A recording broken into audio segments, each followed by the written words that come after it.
ഇതിലെന്ത് തെരഞ്ഞെടുപ്പ് സമയത്ത് പറയണം പറയണ്ടെന്ന് അറിയുന്നവരല്ലേ നമ്മളൊക്കെ, പെരുമാറ്റച്ചട്ടമൊക്കെ പാലിച്ചു പോകുന്നവരല്ലേ. അപ്പോൾ മന്ത്രിയായതിനു ശേഷം നിരവധി ഉപതെരഞ്ഞെടുപ്പ് നടന്നിട്ട് നമ്മളൊക്കെ അതിൻ്റെ പ്രവർത്തനങ്ങളിൽ പോയതല്ലേ.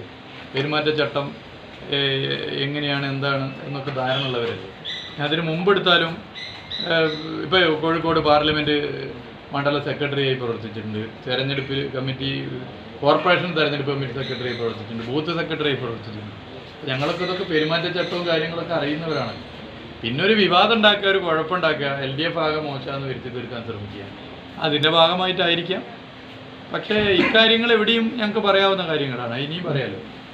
പെൻഷൻ നൽകിയ പറയും, അതുപോലെ ലൈഫ് പദ്ധതി പറയും, അതുപോലെ റോഡുകൾ നന്നാക്കിയത് പറയും. NH-66 25% ഇന്ത്യയുടെ ചരിത്രത്തിൽ ആദ്യമായി പണം നൽകിയത് കേരള സർക്കാരാണെന്നുള്ളത് പറയും. ഞങ്ങൾ പറയണ്ടേ? അത് പറയുന്നതിന് ഭയപ്പെട്ടിട്ട് എന്താ കാര്യം? അപ്പോൾ ഒരു വികസനവും നടത്താത്തവർക്ക് ഒന്നും പറയാനുണ്ടാവില്ല. അതിനിപ്പോൾ ഞങ്ങളെ നേരെ കുതിര കയറിയിട്ട് കാര്യമില്ല. ഇതൊക്കെ ഞങ്ങൾ ഇനിയും പറയും. ഇതൊക്കെ ഞാൻ പൊതുയോഗത്തിലും പറയുന്നതാണ്, എല്ലാ സ്ഥലത്തും. ഇപ്പോൾ ഈ കോഴിക്കോട് വടകര മണ്ഡലത്തിൽ കുടുംബയോഗങ്ങൾ, പൊതുയോഗങ്ങൾ, ഇതിലൊക്കെ പറയുന്ന കാര്യം തന്നെയാണ് ഇവിടെയും പറഞ്ഞിട്ടുള്ളത്. പുതുതായിട്ടൊന്നും പറഞ്ഞിട്ടില്ല. പിന്നെ എന്താണെന്ന് എനിക്കറിയാം. അല്ല, ഞാൻ പറഞ്ഞല്ലോ, കോൺഗ്രസ് പരാതി നൽകിയോ ഇല്ലയോ എന്നുള്ളത് എനിക്കറിയില്ല.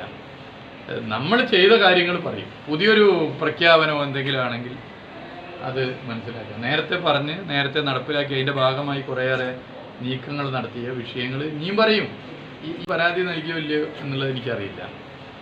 നമ്മൾ ചെയ്ത കാര്യങ്ങൾ പറയും. പുതിയൊരു പ്രഖ്യാപനമോ എന്തെങ്കിലും ആണെങ്കിൽ അത് മനസ്സിലാക്കുക. നേരത്തെ പറഞ്ഞ് നേരത്തെ നടപ്പിലാക്കി അതിൻ്റെ ഭാഗമായി കുറേയേറെ നീക്കങ്ങൾ നടത്തിയ വിഷയങ്ങൾ ഇനിയും പറയും.